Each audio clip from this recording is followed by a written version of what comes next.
Assalamualaikum warahmatullahi wabarakatuh. Waalaikumsalam warahmatullahi wabarakatuh. Selamat siang semuanya. Siang. Ya, jadi di sini kelompok 4 akan menyajikan sebuah materi yang berjudul yaitu joint venture. Tapi sebelum kita masuk ke dalam materinya, mungkin bisa memperkenalkan diri terlebih dahulu. Saya Kiran Aulia Suryadi sebagai moderator. Lalu saya Menika Firmansyah sebagai materi pertama. Saya Nadila Pasha sebagai materi kedua. Saya Maulana TM Nasrullah sebagai pemateri ketiga. Baik, mungkin langsung saja saya persilakan kepada pemateri 1 untuk menyajikan materi. Di sini saya awalnya menyampaikan poin-poin yang akan kita bahas pada presentasi kali ini. Yang pertama ada pengertian dari joint venture sendiri, lalu pihak yang terlibat, bentuk dan struktur joint venture, tujuan dan manfaat, pencatatan dan pelaporan akuntansi, risiko tantangan, contoh kasus, serta yang adalah keseluruhan. Yang pertama yaitu adalah pengertian dari joint venture. Menurut KS angka 228, investasi pada entitas asosiasi dan ventura bersama definisi untuk ventura bersama atau joint venture adalah sebagai berikut. Ventura bersama adalah pengaturan bersama yang para pihaknya memiliki pengendalian bersama atas pengaturan tersebut dan memiliki hak atas aset neto pengaturan itu. Pengaturan di sini berarti itu suatu kesepakatan kontraktual bagi dua atau lebih pihak untuk menjalankan aktivitas ekonomi bersama. Pengendalian bersama yaitu keputusan mengenai aktivitas relevan dari pengaturan memerlukan persetujuan dari semua pihak yang berbagi pengendalian.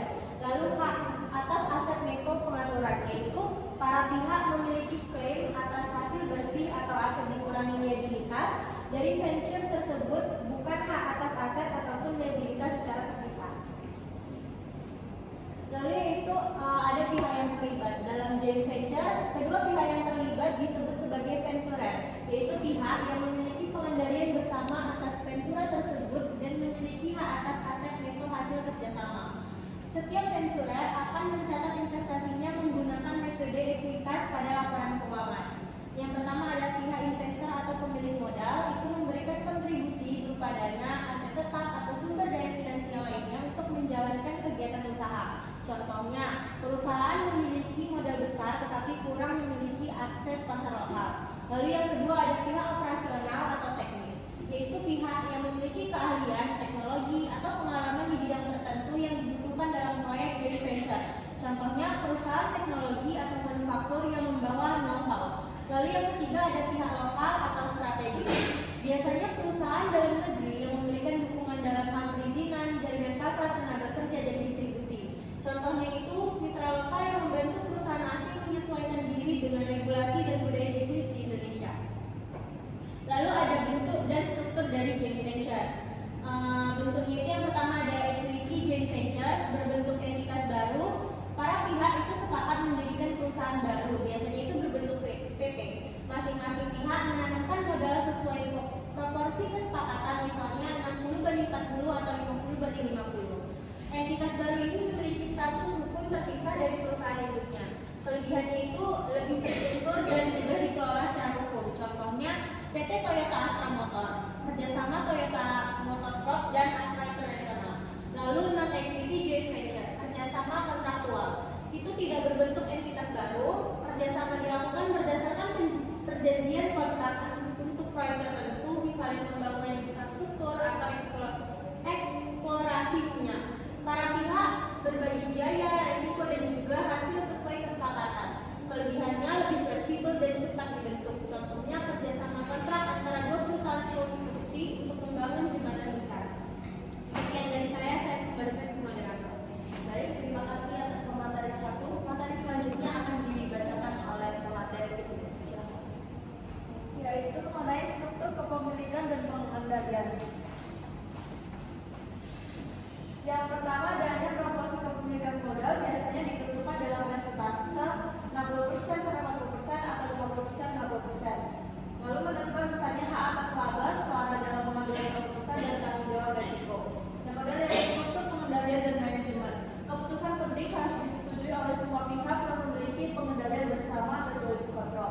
Biasanya dibentuk dewan direksi gabungan atau komite manajemen bersama. Yang ketiga adalah pola pembagian keuntungan dan resiko disesuaikan dengan porsi modal dan kontribusi masing-masing pihak. Bisa juga diatur berbeda bila ada kesepakatan khusus. Misalnya satu pihak mendapat laba lebih besar karena menanggung resiko lebih tinggi. Tujuan dan manfaat yang pertama menggabungkan kekuatan dan keahlian, menggabungkan sumber daya teknologi, keahlian, dan jaringan dari dua atau lebih pihak untuk menciptakan nilai yang lebih besar daripada jika mereka beroperasi sendiri. Yang kedua, berbagi resiko dan biaya. Dalam proyek besar, resiko dan biaya operasional dibagi antara para mitra sehingga beban finansial tidak ditanggung satu pihak saja. Yang ketiga, memperluas pasar dan jangkauan bisnis. Joint venture sering digunakan untuk masuk ke pasar baru, baik pasar domestik maupun internasional, dengan memanfaatkan pengalaman lokal dari mitra usaha. Pencatatan dan pelaporan pada akuntansi. Metode pencatatan ada joint operation, tidak membentuk entitas baru. Setiap pihak mengakui dalam laporan keuangannya bagian atas aset, liabilitas, pendapatan, dan beban sesuai proporsi kepemilikan atau kesepakatan. Contohnya, PTA memiliki 60% dan PTB memiliki 40%. Maka PTA mencatat 60% dari aset, pendapatan, dan beban mitra bersama tersebut. Pencatatan dalam PTA, aset bersama 60% pada debit, kas atau modal disetor pada kredit, dan pendapatan bersama 60% pada debit dan kredit pada beban bersama 60%. Yang kedua, joint venture atau berbadan hukum terpisah. Itu membentuk entitas baru yang terpisah secara hukum dari para venture. Pihak yang berpartisipasi tidak mencatat langsung aset atau liabilitas, tetapi mengakui investasi dalam venture bersama sebagai aset keuangan. Metode yang digunakan adalah metode ekuitas, artinya setiap investor mencatat investasi sebesar nilai perolehan dan menyesuaikan nilainya sesuai dengan bagian laba atau rugi yang dihasilkan venture bersama. Contoh, jika PTA memiliki 50% saham di PT JV dan laba PT JV tahun ini 200 juta, maka jumlahnya investasi pada PT JV 100 juta dan pendapatan dari PT JV 100 juta. Sekian dari saya kembali ke saya. Baik, terima kasih pemateri kedua. Untuk materi selanjutnya akan dilanjutkan oleh pemateri keterangan. Silakan. Oke baik, selanjutnya ada risiko dan tantangan. Risiko perbedaan budaya organisasi. Tantangan yaitu dua perusahaan yang berbeda seringkali dari negara atau industri yang berbeda membawa nilai hierarki, gaya komunikasi, dan kecepatan kerja yang berbeda. Implementasi, konflik internal, kesulitan dalam mengintegrasikan tim kerja, resistensi terhadap perubahan, dan lambatnya pengambilan keputusan. Budaya yang tidak selaras dapat merusak operasional harian.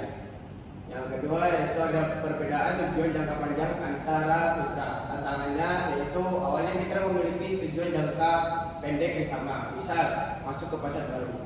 Namun seiring waktu tujuan jangka panjang dapat berpisah. Implementasinya yaitu konflik internal, kesulitan dalam mengintegrasikan tim kerja, resistensi terhadap perubahan dan lambatnya pengambilan keputusan. Budaya yang tidak selaras dapat merusak operasional harian. Yang ketiga ada risiko hukum dan pembagian laba yang tidak seimbang. Tantangannya yaitu pembentukan struktur hukum yang rumit, masalah transfer harga, dan risiko regulasi di negara mitra. Implementasinya yaitu seringkali pembagian laba dan laba risiko yaitu 50/50, terasa ideal tetapi secara operasional sulit. Jika kontribusi non-monetary seperti teknologi atau know-how salah dinilai, satu mitra dapat merasa dieksploitasi atau pembagian keuntungan menjadi tidak adil. Selanjutnya, contoh kasus nyata joint venture. Kasus sukses di Indonesia PT Astra Honda Motor HM, para mitra PT Astra International Tbk Indonesia dan Honda Motor COLTD Jepang fokus manufaktur perakitan dan distribusi sepeda motor Honda di Indonesia. Faktor keberhasilan yaitu pertama, ada saling melengkapi, yaitu Honda menyediakan teknologi kualitas dan brand global yang unggul. Astra menyediakan jaringan distribusi pemahaman pasar lokal yang mendalam dan dukungan finansial yang kuat. Yang kedua ada komitmen jangka panjang, yaitu kedua belah pihak memiliki visi jangka panjang untuk mendominasi pasar otomotif roda 2 di Indonesia yang sangat besar dan sensitif harga. Yang ketiga ada otonomi operasional, yaitu meskipun ada sharing pengetahuan, AHM diberikan otonomi untuk beroperasi sebagai entitas Indonesia yang disip, memungkinkan keputusan cepat sesuai dinamika pasar lokal. Baik, sebelum memasuki sesi kesimpulan, mungkin kami akan membuka sesi tanya jawab terlebih dahulu. Mengajukan tangan yang mau bertanya. Perkenalkan saya Zazabila dari kelompok 1. Ya, saya ingin bertanya, bagaimana pembagian kepemilikan modal mempengaruhi kekuatan pengambilan keputusan dalam joint venture? Perkenalkan, nama saya Sarah Cynthia Sitompul dari kelompok 6. Yang jadi pertanyaan saya, jika perusahaan A dan perusahaan B sepakat untuk membentuk joint venture dalam industri teknologi, perusahaan A menyediakan modal sebesar 1 miliar, sementara perusahaan B akan menyediakan sumber daya manusia dan keahlian teknologi. Yang jadi pertanyaannya, bagaimana pembagian kepemilikan perusahaan joint venture ini? Kan di materi mengatakan bahwa kontribusi seperti teknologi, know-how, atau jaringan sering sulit dinilai. Menurut kalian, bagaimana seharusnya perusahaan menilai kontribusi non-moneter agar pembagian laba tidak timpang? Terima kasih untuk para penanya. Mungkin bisa diberikan waktu untuk kami berdiskusi terlebih dahulu.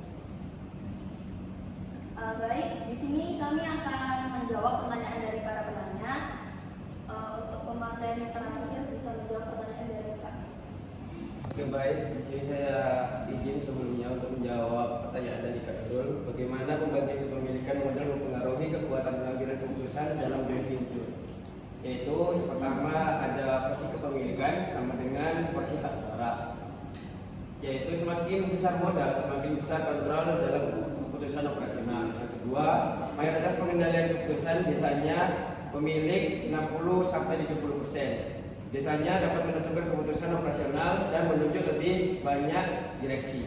Yang ketiga, ada minoritas terhadap punya hak veto untuk keputusan penting, yang dimana keputusan strategis misalnya perubahan modal, pengangkatan CEO, pembubaran UV biasanya membutuhkan persetujuan kedua pihak. Dari minoritas tetap punya kekuatan. Yang keempat, ada kontribusi non modal juga bisa menambah pengaruh teknologi, brand, atau akses pasar, bisa membuat pemilik modal kecil punya kontrol lebih besar dari posisinya. Yang kelima, ada pembagian modal sama besar, yaitu 50/50, berisiko deadlock. Karena hak suara setara, keputusan bisa macet jika tidak ada kesepakatan. Jadi kesimpulannya, porsi modal besar memiliki kekuasaan lebih dalam keputusan operasional, namun keputusan strategis biasanya harus disetujui bersama hingga pihak minoritas tetap memiliki pengaruh dan signifikan. Itu bisa diterima. Baik, terima kasih untuk pemateri terakhir. Oke, untuk pemateri pertama akan menjawab pertanyaan dari silakan. Di sini saya akan menjawab pertanyaan dari Sarah, yaitu kan dari soal perusahaan A dan perusahaan B sepakat untuk membentuk joint venture dalam industri teknologi. Perusahaan A akan menyediakan modal sebesar 1 miliar, sementara perusahaan B akan menyediakan sumber daya manusia dan keahlian teknologi. Bagaimana pembagian kepemilikan perusahaan joint venture? Nah, itu berhubungan dengan kontribusi kedua pihak berbeda, jenisnya A itu modal uang, B itu SDM, maka pembagian kepemilikan tidak otomatis berdasarkan nilai uang saja. Pembagian kepemilikan joint venture itu harus melihat nilai ekonomis dari kontribusi kedua belah pihak, bukan hanya uang tunai, namun secara praktis di sini itu terdapat 3 pendekatan umum untuk menentukan pembagian kepemilikan. Yang pertama yaitu pendekatan berdasarkan valuasi kontribusi. Lalu yang kedua ada pendekatan secara modal uang lebih dominan, keahlian dianggap non-equity atau kurang umum tapi dipakai di joint venture tertentu. Lalu yang ketiga ada pendekatan split kesepakatan. Kesimpulannya itu dari pertanyaan kamu intinya tidak ada pembagian otomatis. Kepemilikan itu harus didasarkan pada valuasi, kontribusi, dan negosiasi, bukan nominal uang saja. Baik, untuk sana apakah sudah jelas? Jelas. Baik, untuk pertanyaan selanjutnya akan dijawab oleh pemateri kedua. Silakan. Pertanyaan dari elemen, bagaimana seharusnya perusahaan menilai kontribusi non moneter agar pembagian laba tidak timpang? Untuk memastikan pembagian laba tidak timpang dalam joint venture, perusahaan harus menilai kontribusi non moneter dengan pendekatan yang terukur dan terstandar, bukan berdasarkan perkiraan subjektif. Adapun caranya itu, yang pertama adanya identifikasi dulu jenis kontribusi non moneter. Itu kontribusi non moneter kan mencakup seperti yang tadi dijelaskan, teknologi, software, tenaga ahli, akses ke jaringan bisnis, brand, dan infrastruktur non kas. Yang kedua itu menggunakan metode valuasi yang diambil untuk setiap jenis kontribusi. Menggunakan pendekatan cost based. Yang pertama adanya biaya tenaga ahli per tahun, biaya rekrutmen training, dan opportunity cost. Yang ketiga, tetapkan nilai kontribusi dalam bentuk nilai rupiah. Setelah semua nilai kontribusi dinilai, itu bisa dibentuk dalam nilai rupiah. Yang keempat, menggunakan angka untuk menentukan pembagian kepemilikan. Yang kelima, menggunakan prinsip utama yaitu kontribusi non moneter harus dikonversi menjadi nilai ekonomi dengan objektif, terukur, dan disepakati oleh kedua pihak. Sudah. Untuk Ellen, apakah sudah jelas? Baik. Mungkin untuk sesi pertanyaan yang kedua bagi kelompok yang belum bertanya, silakan. Oh iya, silakan cerita.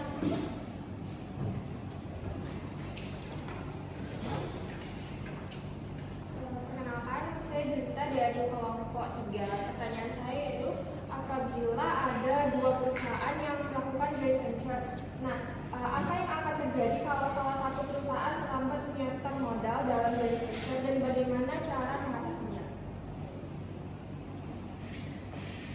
Baik, terima kasih Bu Cerita. Mungkin ada. Baik, saya Nurlaila dari kelompok 5. Pertanyaannya, jika salah satu pihak ingin keluar dari kerjasama, mekanisme apa yang biasanya digunakan untuk membubarkan atau mengakhiri joint venture? Terima kasih. Terima kasih. Mungkin ada lagi? Oh, Perkenalkan, nama saya Ahmad Pramuka dari kelompok 6. Dalam joint venture, apa kriteria keberhasilannya dan bagaimana cara mengukur keberhasilan dari joint venture ini? Terima kasih. pertanyaan Berita akan dijawab oleh pemateri pertama ini.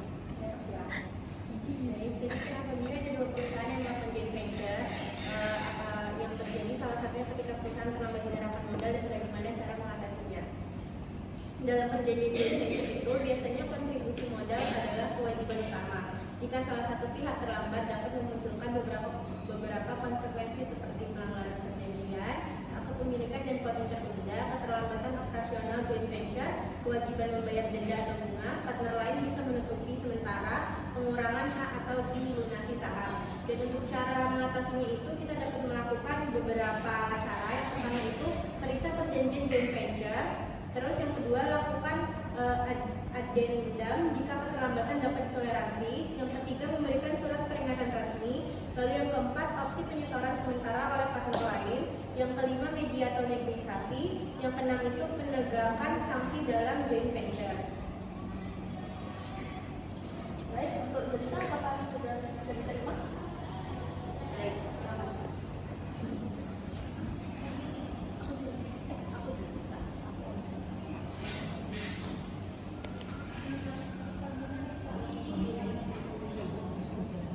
Untuk pertanyaan dari Rangga akan dijawab oleh pemateri kedua.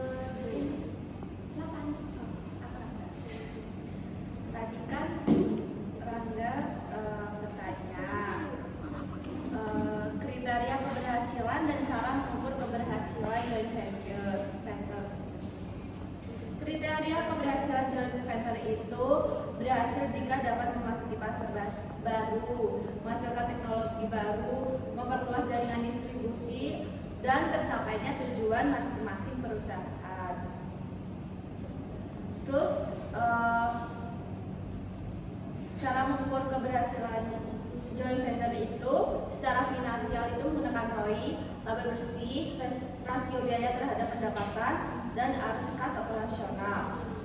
Secara pelanggan atau secara pasar itu adanya pertumbuhan market, jumlah pelanggan baru, dan kepuasan pelanggan. Secara proses internal itu adanya efisiensi operasional, kecepatan time to market, dan tingkat catat produk. Yang terakhir adanya inovasi, itu juga mengukur tingkat keberhasilan joint venture. Adanya inovasi baru, kompetensi tenaga ahli, dan transfer teknologi antar perusahaan. Baik, untuk Rangga, apakah bisa diterima? Akan dijawab oleh pemateri terakhir. Saya persilakan. Oke, izin sebelumnya menjawab pertanyaan dari Mbak Laila. Bagaimana mekanismenya jika keluar dari joint venture, yaitu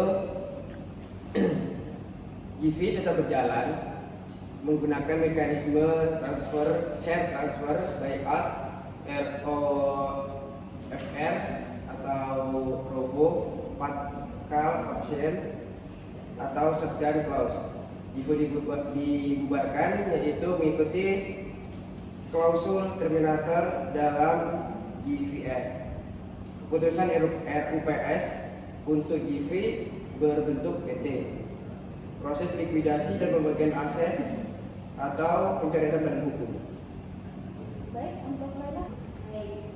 Mungkin sudah bisa kami akhiri, tapi sebelum kita akhiri akan saya sampaikan kesimpulan dari materi hari ini, bahwa joint venture merupakan strategi kerjasama yang efektif untuk menggabungkan kekuatan, sumber daya, serta keahlian dari dua atau lebih pihak sebagai mencapai tujuan bersama. Dan melalui bentuk equity maupun non-equity joint venture, perusahaan dapat memperluas pasarnya, meningkatkan daya saing, serta berbagai resiko dan biaya operasional. Namun, keberhasilan joint venture sangat bergantung pada keselarasan visi, komunikasi terbuka, dan kejelasan perjanjian hukum antara para mitra. Resiko seperti perbedaan budaya organisasi, perbedaan tujuan jangka panjang, dan pembagian laba yang tidak seimbang harus dikelola dengan strategi yang tepat. Nah, studi kasus seperti PT Astra Honda Motor menunjukkan bahwa kolaborasi yang dilandasi komitmen jangka panjang dan rasa saling percaya dapat menghasilkan keberhasilan berkelanjutan. Dengan manajemen yang profesional dan prinsip transparansi, joint venture bukan hanya alat ekspansi bisnis, tetapi juga sarana untuk menciptakan sinergi dan pertumbuhan berkelanjutan bagi semua pihak yang terlibat. Mungkin sekian materi yang bisa kelompok 4 sampaikan. Jika ada kekurangan ataupun kesalahan yang dibuat, kami